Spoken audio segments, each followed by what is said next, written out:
अस्सलाम वालेकुम, मैं हूं डॉक्टर इरफान अहमद। आप सबको खुश आमदीद। इस वीडियो में हम एक बहुत ही अहम टॉपिक को डिस्कस करने जा रहे हैं। चलते हुए हमें कुछ देर चलते हैं, उसके बाद हमारी टांग में दर्द हो जाती है।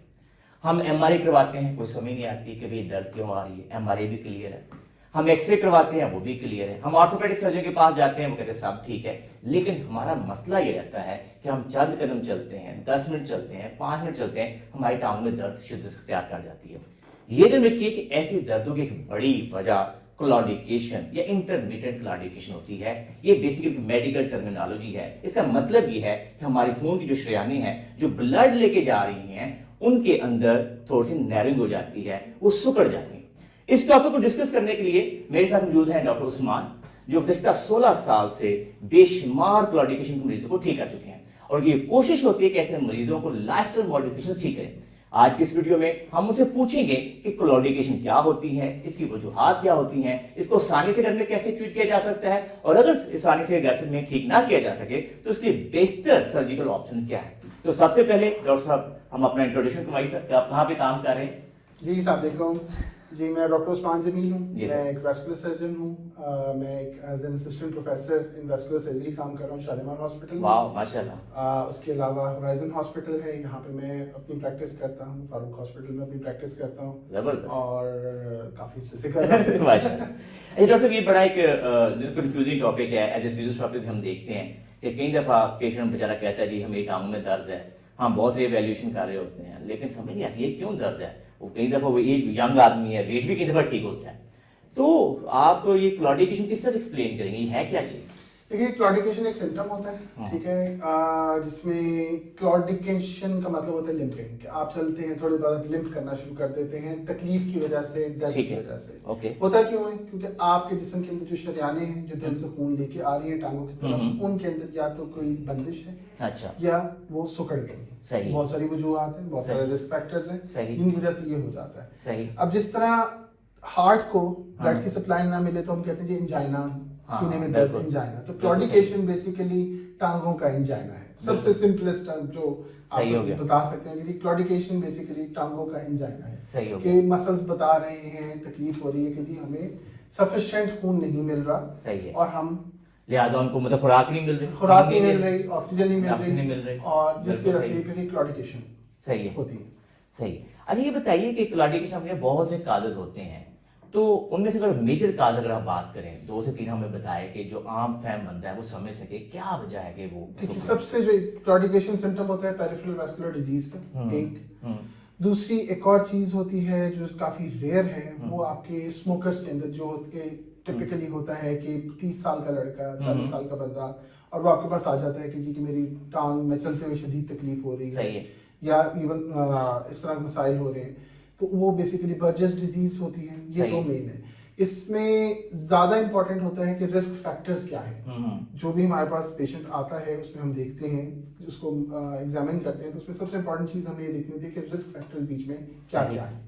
सही। तो मेजर रिस्क फैक्टर पर करें, आपने अभी तक जो कहा, तो रिस्क फैक्टर मेजर कौन से हो सकते हैं? सबसे टॉप के ऊपर जो सबसे फर्स्ट है वो स्मोकिंग है। अच्छा, स्मोकिंग सबसे टॉप के ऊपर है। तो डॉक्टर साहब, ये जो हार्ट डिजीजेज होती हैं, जैसे फॉर लिपिड प्रोफाइल के लोगों का बड़ा होता है, लोगों के क्लाड बन जाते हैं, एथेरोस्क्लेरोसिस है, डायबिटिक पेशेंट, उनमें भी ऐसी कंप्लेंट्स हो सकती है? बेसिकली इनकी जो एथेरोस्क्लेरोसिस है, that is one of the main cause of this problem. बिल्कुल सही है। जब ये होती है एथेरोस्क्लेरोसिस इतना ज्यादा एडवांस हो जाता है, मतलब क्लाड बनता है बेसिकली, सिंपल लफ्जों में हम कहते हैं। सिंपल लफ्जों में ये कि जो आपकी शरियानें हैं, उनकी दीवारों के अंदर कैल्शियम फैट इकट्ठी हो जाती है और जम जाती है वहां पे, जिसकी वजह से उनके अंदर साइज कम हो जाता है, खून के गुजरने का रास्ता छोटा हो जाता है। सही हो गया। तो एथेरोस्क्लेरोसिस का ये इफेक्ट होता है, जिसका सिम्टम है क्लॉडिकेशन के लिए क्लॉडिकेशन हो रही है। इसका मतलब सर्दियों में जो लोग ज्यादा कंप्लेन करते हैं, लेकिन मैं पहले फिर भी चल लेता था, मतलब मैं 15 मिनट चल लेता, लेकिन सर्दियों में मैं 5 मिनट नहीं चल पाता, तो ये क्या एक कोई वजह है? ये सिंपल सी वो है, सप्लाई वर्सेस डिमांड। अच्छा। कि सर्दियों में टेम्परेचर मेंटेन करना है, बॉडी डिमांड करती है और खून पहुंचाओ और ऑक्सीजन पहुंचाओ,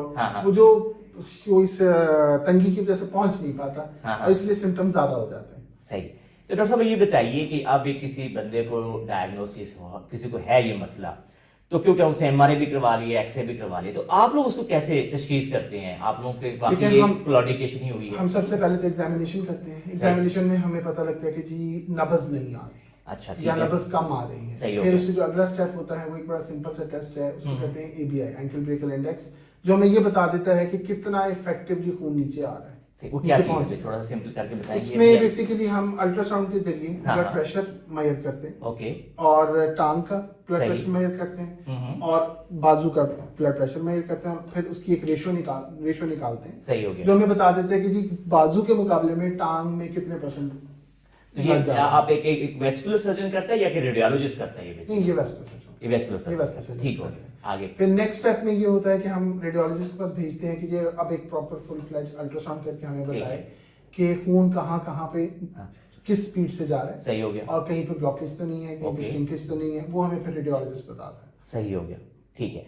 अच्छा, इससे आगे अगर फर्क ये 2-3 टेस्टों से आपको अंदाजा हो जाता है, कोई फर्दर कोई एडवांस टेस्ट भी है इसके अंदर, कुछ करना पड़ जाता है? देखिए यहाँ पे आके हमारे Clear हो जाते हैं नहीं, इनसे? नहीं क्लियर नहीं होता, हमारे ट्रीटमेंट का फैसला हो चुका होता है। ओके, अब ठीक अगर है। एक क्लॉडिकेंट है हाँ हाँ, जिसमें अब मैंने ये डिसाइड कर लिया है कि मैंने अब इसके अंदर ऑपरेट नहीं करना, ओके। इंटरवीन नहीं करना, सही। मैंने कोई इन तीन एंडोवास्कुलर प्रोसीजर नहीं करना, कोई ओपन सर्जरी नहीं सही हो करनी, गया। तो मेरे फिर आगे फर्दर कोई टेस्ट नहीं होंगे, अब यहाँ पे ट्रीटमेंट स्टार्ट हो जाएगा। सही हो गया। यहां तक हमें पता चल गया कि भाई ब्लड फ्लो में कमी हो चुकी है, ठीक है। तो उसके लिए डाइट में क्या चेंजेस लानी चाहिए, खुराक क्या तब्दील करनी चाहिए, और उसको एक्सरसाइज कौन सी करनी चाहिए, काइंडली उसके बारे में बताइए। देखिए सबसे पहले वही बात आ जाती है रिस्क फैक्टर्स की। हाँ। कुछ रिस्क फैक्टर्स ऐसे होते हैं जिनको हम चेंज कर सकते हैं, ठीक है, कुछ रिस्क फैक्टर्स ऐसे जिसको हम चेंज नहीं कर सकते। बिल्कुल सही हो गया। एज बहुत बड़ा रिस्क फैक्टर है, सही है, मेल जेंडर, सही हो मर्द गया। होना एक इसमें रिस्क फैक्टर, सही है। ये हम चेंज नहीं कर सकते। एज की जब बात की तो कौन सी एज पे ज्यादा आपने देखी? ये ज्यादा 60s 70s 60-70 साल के 60 बाद। 70 साल की एज में ये ज्यादा प्रॉब्लम आती है। ठीक है जी। मेल तो लिहाजा जेंडर- आप लोग ध्यान में रखिए, सॉरी, कि जो लोग बुजुर्ग आदमी हैं जिनकी उम्र 50-60 साल से ज्यादा है, अगर उनकी टांग में दर्द है और वो अभी तक कंफ्यूज है या समझ नहीं आ रही, तो फिर जरूर एक अच्छे वेस्कुलर सर्जन के पास जाएं ताकि वो आपको बेहतर तरीके से इसको डायग्नोज कर सके। जी सर। बिल्कुल। अच्छा जी, उसके बाद फिर जो नेक्स्ट चीज आती है वो फैक्टर है जो हम चेंज कर सकते हैं, जिसमें सबसे इंपॉर्टेंट स्मोकिंग। अच्छा, ठीक है, स्मोकिंग के अंदर इसका रिस्क तकरीबन 4 गुना बढ़ जाता है। सही है, एथेरोस्क्लेरोसिस का रेट 4 गुना बढ़ जाता है, इस बीमारी का रिस्क भी 4 गुना बढ़ जाता है। सही हो गया। नेक्स्ट नंबर 2, आपके अगर कोई और बीमारी है, फॉर एग्जांपल डायबिटीज है, हाइपरटेंशन है, सही हो गया। आपके सीरम के जो है ब्लड के लिपिड लेवल्स जो सही आपके है। वो हाई रहते हैं, तो अब सही। हमने इनको भी कंट्रोल करना है। सही हो तो गया। इसको बेसिकली कहते हैं कोमॉर्बिडिटी कंट्रोल। सही हो गया। इनको कंट्रोल करना है। सही हो गया। फिर थर्ड चीज आती है आपका सेडेंटरी लाइफस्टाइल, हाँ। कि आप ज्यादा चलते फिरते नहीं है, एक्सरसाइज नहीं करते हैं, तो फिर नेक्स्ट आता है कि इसको चेंज करें। सही हो गया। रेगुलर वॉक करें, सही है। जो है एक्सरसाइज अगर आप कर सकते हैं प्रॉपर एक्सरसाइज करें। सही हो गया। ठीक है। अब डॉक्टर ये साहब तो- यहाँ से थोड़ा मैं थोड़ी सी सॉरी आपकी बात काट दी, यहाँ पे एक बड़ा मसला है। एक बंदा वॉक करता है, उसको दर्द होती है, अब आप मुझे कह रहे हैं वॉक करो तो उसको कैसे मैनेज करेंगे, ये थोड़ा सा बताइए मुझे। देखिए मैंने आपको बताया कि ये सिम्टम है क्लॉडिकेशन, सही है। एक बीमारी का जो बेसिकली एथेरोस्क्लेरोसिस की वजह से होती है, जिसको हम पेरिफेरल वैस्कुलर डिजीज कहते हैं। ठीक है जी, there is a spectrum of symptoms. बिल्कुल सही। स्टार्टिंग क्लॉडिकेशन के ऊपर है, हाँ। एंडिंग रेस्ट पेन पे है कि उसको हर वक्त तकलीफ हो रही है। बिल्कुल सही हो गया। क्लॉडिकेशन के अंदर कभी कोई इंटरवेंशन पहले नंबर गेट गो में नहीं होती। सही फर्स्ट हो नंबर पे कभी ये नहीं होता कि जी आपको ऑपरेशन कर दें, आपको हाँ। एंजियोप्लास्टी कर सही दें। है। हम क्या करते हैं जी, लाइफस्टाइल मॉडिफिकेशन, सही जो है। मैंने आपसे भी डिस्कस की। बिल्कुल नंबर 2 पे आती है मेडिकेशन, सही है। वो आपको एक वेस्कुलर सर्जन प्रिस्क्राइब करेगा। सही है। ये आपने मेडिकेशन सही है। उन मेडिसिन का मेन ऑब्जेक्टिव क्या होता है, थोड़ा सा देखिए, चलिए, उसमें थोड़ा सा आइडिया दीजिए। मेन ऑब्जेक्टिव जो होता है उसमें ये होता है कि एक नंबर 1 के खून को थोड़ा सा पतला किया पतला किया, ताकि ठीक है। वहाँ ज्यादा खून आगे पहुंच सके। सही हो गया। नंबर 1। नंबर 2, ये क्योंकि शरियानों की बीमारी है, बिल्कुल सही है। तो शरियानों, ये ऐसा नहीं हो सकता कि अगर जिसम में टांगों की शरियानों में बीमारी है तो दिल की शरियानों में बीमारी नहीं होगी, बिल्कुल सही। दिमाग की शरियानों में बीमारी नहीं होगी, हर जगह पे होगी। बिल्कुल तो सही। दूसरे जो नंबर पे ड्रग्स होती हैं वो इस पर्पस के लिए होती हैं कि हार्ट अटैक को रिस्क कम कर सके, बिल्कुल सही। और स्ट्रोक का, फालिज का रिस्क कम कर कम कर सके, वो जबरदस्त, मेडिकेशन सही हो होती गया। हैं। थर्ड नंबर के ऊपर मेडिकेशंस होती हैं जो ब्लड के अंदर चिकनाई के लेवल कम करें। बिल्कुल सही। ठीक है, ताकि ये ताकि वो डिजीज आगे प्रोग्रेस क्लॉट कम करे, मतलब खून की नाली सिकुड़े ना, सुकड़ जो जो already सुकड़ रेट गई है है, उनका रेट वो जरा सुकड़ने का कम कर दिया जाए। फिर ऐसी दवाइयां होती हैं जो अगर प्रॉपर एक्सरसाइज के साथ मिलाई जाए हाँ। तो वो नए चैनल्स, नए रास्ते हाँ। बनाने में मदद करते हैं। तो जबरदस्त। मेन ये 4 पर्पसेस। इसका मतलब ये कि इस बीमारी का हल जो है बहुत ज्यादा डिपेंड करता है कि हम एक अच्छी मेडिकेशन कर लें, अच्छा एक रिहेबिलिटेशन प्लान डिजाइन कर लें, एक अच्छी एक्सरसाइज प्लान डिजाइन, तो उससे हम इनके सर्जरी से बच सकते हैं दूसरे लोग। बिल्कुल बिल्कुल, आपका इसको हम कहते हैं बेस्ट मेडिकल थेरेपी। इसका नाम ही बेस्ट मेडिकल वाह, थेरेपी। जबरदस्त। इसका नाम ही बेस्ट मेडिकल ठीक थेरेपी। है। बेस्ट मेडिकल थेरेपी के साथ जो नेक्स्ट कंपोनेंट है, हाँ। जो कि बहुत ज्यादा इंपॉर्टेंट है, सही है। इतना इंपॉर्टेंट है कि ऑपरेशन करा हाँ, लें हाँ, हाँ। और दवाई के साथ ये वाला कंपोनेंट मिला लें, तो दोनों के रिजल्ट्स जो स्टडीज रिसर्च कहती है बराबर है। अच्छा, Same- वाह, same जबरदस्त, तो जबरदस्त, वो है सुपरवाइज्ड एक्सरसाइज प्रोग्राम। जबरदस्त, जबरदस्त। सुपरवाइज्ड एक्सरसाइज प्रोग्राम आप ज्यादा बेहतर रोशनी डाल सकते हैं मेरे से उसके ऊपर। ये डॉक्टर साहब बेसिकली इस बात हमारे कोर्ट में बार बार फेंक देते हैं, तो इसका ये मतलब ये है कि वर्जिशों से बहुत सारी बीमारियों का इलाज है, जो कि हर बीमारी के अंदर उसका अपना रोल प्ले करती है। तो क्लॉडिकेशन के अंदर भी एक्सरसाइज का बहुत इंपॉर्टेंट रोल है। इसके अंदर एक बहुत जबरदस्त जो साइंटिफिक स्टडी से बात साबित है कि अगर आप वॉक प्रोग्राम डिजाइन करें, जिसका मतलब ये होगा वॉक, रेस्ट, वॉक, हम सिंपल वर्ड में बताने की कोशिश करेंगे कि आप चलेंगे और जहां तक आप चलते हैं, लेट्स से आप सुपरवाइज वॉक करते हैं 30 से 45 मिनट की, आप वॉक करना शुरू करते हैं और आपको लगता है कि मुझे दर्द शुरू हो गई है, थोड़ा सा पुश करते हैं और जब लगता है थोड़ी दर्द ज्यादा, वहां पे बैठ जाते हैं। 1 मिनट बैठते हैं, 2 मिनट बैठते हैं, 3 मिनट बैठते हैं और आपकी दर्द खत्म हो जाती है और फिर वॉक करते हैं। इसका मतलब है कि सुपरवाइज आप वॉक कर रहे हैं। किसी टाइम नेक्स्ट टाइम में हम आपको और डिटेल में इसके बारे में आपको बताएंगे, लेकिन इसमें वॉक, रेस्ट, वॉक हफ्ते में 3 से 4 दफा सुपरविजन के अंदर, फिजियोथेरेपिक सुपरविजन में आप ये करेंगे तो यूजुअली ये देखा गया कि जो लोग 5 मिनट नहीं चल पाते, 2 मिनट नहीं चल पाते,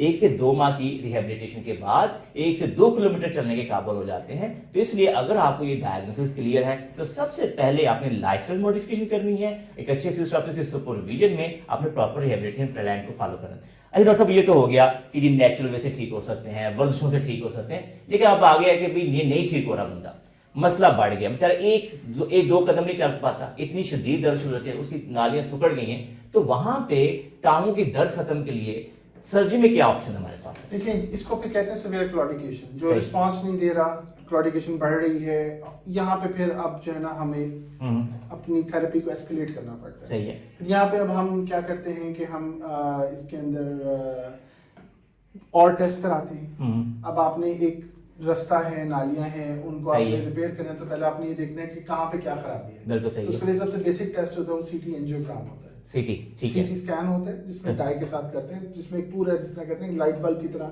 सही पूरा है। नक्शा आपका जो सामने आ जाता है। बिल्कुल सही है। अकॉर्डिंगली फिर उसका आगे मैनेजमेंट होती है। अब दुनिया बहुत जदीद हो गई है, हाँ। तो मेजॉरिटी जो प्रोसीजर्स हैं, जिस तरह हार्ट में एंजियोग्राफी होती है, हाँ। फिर उसके बाद एंजियोप्लास्टी और स्टेंटिंग होती है, तो अब इस बीमारी में भी टांगों में 70 भी। to 80% जो पेशेंट्स हैं उनके अंदर हम एंजियोग्राफी, एंजियोप्लास्टी के साथ ट्रीट कर रहे होते हैं। सही है।